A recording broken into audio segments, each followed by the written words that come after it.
un souvenir en fait, qui m'a beaucoup marquée. Il y a quelques années, j'ai eu cette chance d'accompagner une personne jusqu'au bout, jusqu'à son dernier souffle chez elle. Et donc voilà, ça a été... l'accompagnement a été plus long que ce que les médecins prédisaient, plus long que ce qu'on pensait. En fait, on s'est rendu compte après que la personne attendait une de ses nièces qui revenait. Et en fait, moi en plus, je venais d'apprendre que je partais juste après dans une autre obédience, donc dans une autre ville. Et c'était le dernier jour, le dernier soin que je faisais à la personne. Donc voilà, je préparais tout pour qu'une autre sœur continue vraiment les soins auprès de cette personne jusqu'au bout. Et en fait, la personne, presque au dernier moment, est partie. En fait, elle m'attendait pour vraiment me dire au revoir et est partie devant moi.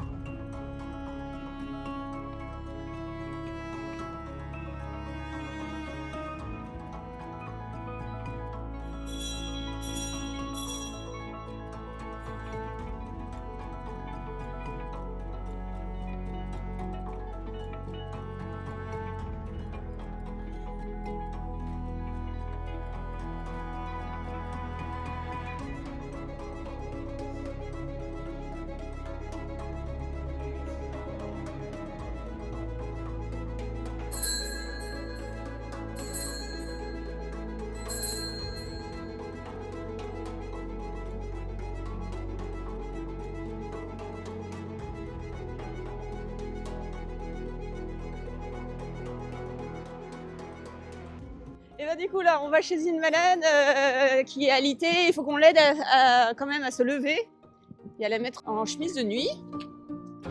Et après on a 2 autres malades et un monsieur qui a du mal à respirer, qui est sous oxygène, il faut qu'on l'aide aussi pour se mettre en pyjama. Et puis voilà, il y a encore après un 3e malade aussi. On cherche pas la rentabilité, mais justement d'être auprès de la personne et de la servir et qu'elle sente qu'on est là pour elle, quoi. Mettre les gouttes dans les yeux, c'est facile.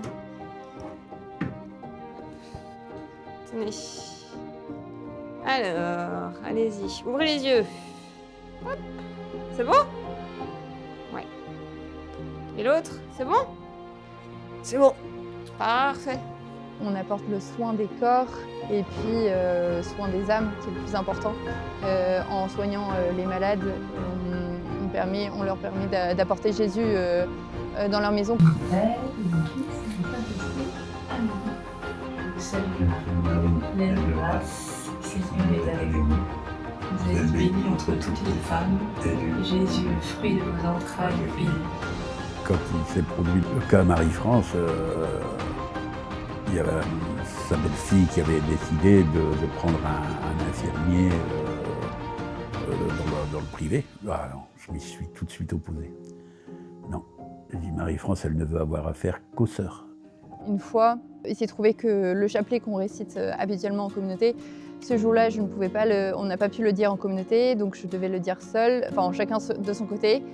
Et j'étais en train de le dire à la chapelle seule, et il y avait des enfants au patronage, et il y a 3 jeunes filles qui sont venues, qui souhaitaient prier, et puis donc j'ai pu prier le chapelet avec elles.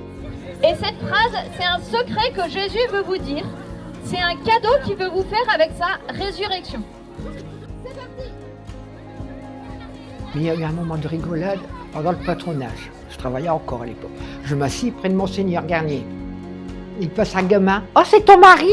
Mais là, ça restait un souvenir inoubliable, parce que c'est des petits souvenirs qui restent comme ça. Hein. Beau souvenir de mission, d'apostolat, c'est peut-être préparer une famille en entier à recevoir le baptême, à entrer du coup dans la grande famille de l'Église, et ça c'est une grande joie.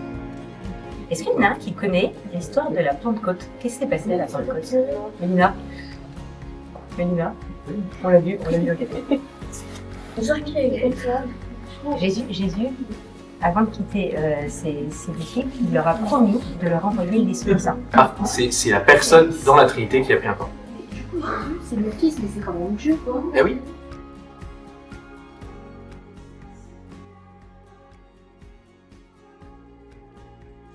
Alors la première chose qui m'a attirée chez les Servantes des Pauvres quand je les ai découvertes, c'est la beauté et la profondeur de la liturgie et de la vie de prière. évidemment le service auprès des plus pauvres. Paix à cette maison et à tous ceux qui l'habitent. Oh, la pizza aux anchois. Il y avait un jubilé qui avait quelque chose chez les sœurs. Il y avait... je faisais des pizzas aux anchois. La recette, elle est même partie au Congo avec sœur Esther. Voilà, madame. Merci, ma chère. Oui, donc ici, voici le centre de soins, et donc, qui est tenu par les sœurs. Et donc, on est des religieuses infirmières diplômées d'État. Parmi les sœurs, il y a des sœurs qui ont été infirmières avant d'être religieuses et qui ont même pratiqué, qui ont travaillé à l'hôpital ou travaillé même à domicile ou autre, et qui ont été religieuses après. Et il y a d'autres religieuses qui ont fait leur formation d'infirmière en tant que religieuses et qui ont eu toute l'expérience qu'elles ont en tant que servante des pauvres. Ça va? Oui, ça va. Allez, on va faire la prise de sang. Merci d'être venu au centre de soins, c'est plus facile pour nous. Alors, l'ordonnance, très bien.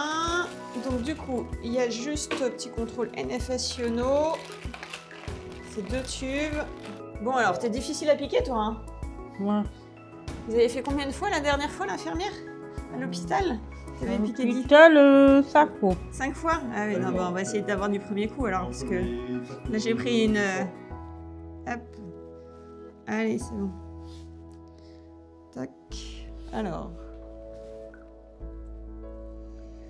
Et ben voilà, ça coule tout seul.